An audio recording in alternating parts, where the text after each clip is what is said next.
Chapter 32, The Mysterious Man. Hearing Jiang Ran's words, the man sighed as he looked at the wall opposite. Indeed, we are just ordinary people. What can we do against the powerful elites with their overwhelming firepower? As he spoke, the man suddenly turned his head and looked at Jiang Ran with a smile. Liang Wen'an, may I know how to address you, Miss Bai Sheng? Jiang Ran casually fabricated a name, finding this person quite peculiar. It would be better not to encounter him again in the future. I see. Liang Wen'an raised an eyebrow. It's a good name, though it doesn't quite match your temperament. Jiang Ran chuckled. My parents named me. Who cares about whether it matches my temperament or not? Then she asked further, Mr. Liang, did you come alone, or did you have family with you? Liang Wen'an smiled. I'm a lone survivor. My family passed away long ago, and I personally buried them. As he said this, Liang Wen'an's smile suddenly took on a sinister aspect, but it disappeared quickly.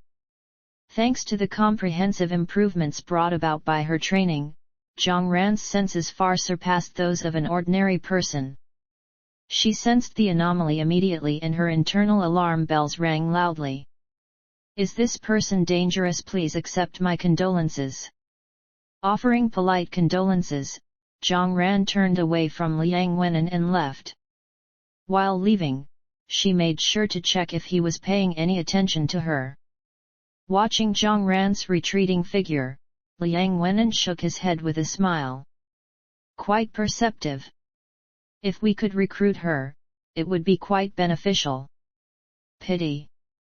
As he spoke the word pity, a tall and muscular man, about 2 meters tall, walked over. His voice was deep and resonant, like thunder.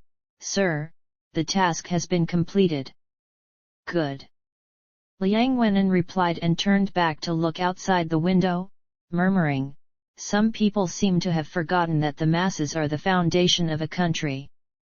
Suddenly, Liang Wen'an asked, Xiao Wu, do you think we'll fail? No.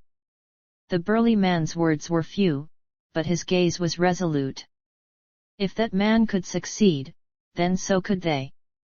For the future of humanity, for the survival of more ordinary people, the parasites of the upper class must die.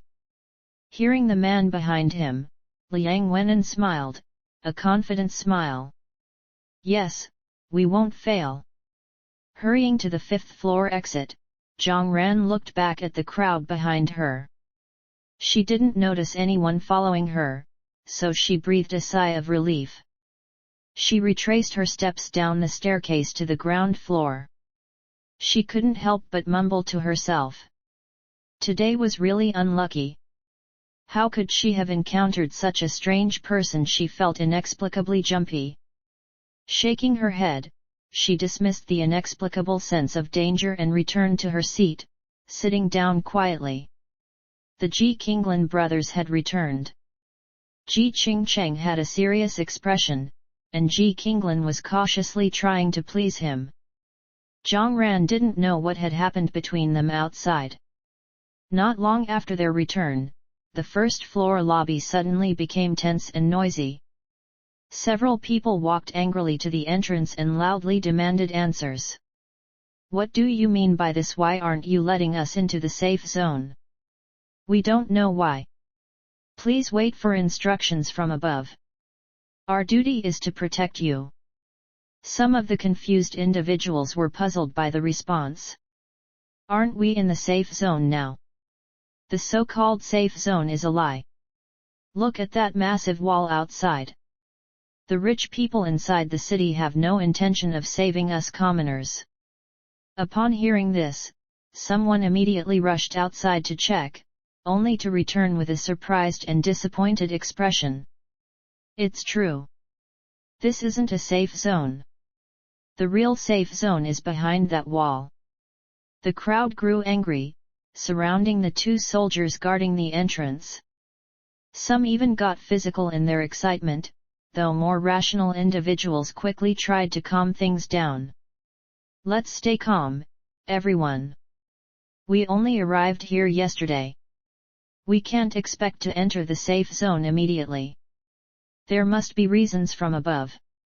Please be patient a little longer. That's right, the soldiers are just following orders.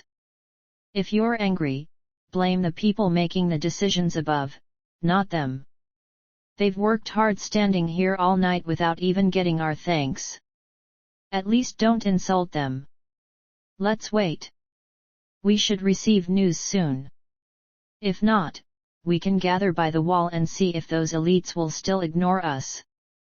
Under the persuasion of some, the angered crowd gradually calmed down. However, the seeds of anger had been planted, and with time, they would surely grow larger. Observing the situation, Ji Qingcheng frowned. Something doesn't seem right. It's as if someone is deliberately inciting and fueling the anger of the crowd. Thinking of what happened on the 5th floor earlier, Jiang Ran had her suspicions. The puppeteer behind the scenes wouldn't be so coincidental. Wasn't that the man who talked to her earlier, but he was too dangerous. After hesitating, Jiang Ran chose not to tell the others. The fewer people who knew, the safer it would be. The commotion at the entrance quickly ended, and the lobby regained its tranquility. However, someone was constantly peeking out of the entrance, observing the situation outside and checking if there were any newcomers to settle them. Yet, until evening arrived, as the temperature cooled once again, there was still no indication from above regarding their settlement. Observing the steadily increasing number of other migrants arriving, someone consoled themselves, they must be waiting until everyone arrives before arranging things properly. There are still many people to come. When will that happen? I'm running out of food. Damn it, give it another 2 days. If there's no progress, I won't be polite.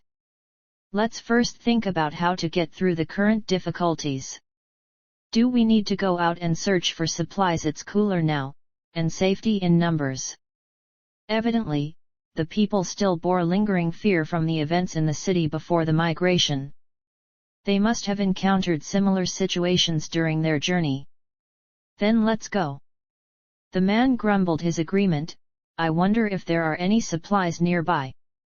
Let's search and see. After some discussion, several people armed themselves and headed outside the convention center. A fair number followed suit. There was a high level of caution among them. Once they left the convention center, they would enter a world of lawlessness and indiscriminate killing. Throughout their journey, the Ji Qinglan group had been collecting supplies while making their way here. Their situation was relatively better. They planned to assess the situation first and then rest and recuperate for a few days. Since the authorities had sent soldiers to protect them, they probably wouldn't abandon them. The most likely scenario was that those in charge were still deliberating and strategizing about how to accommodate such a large number of migrants.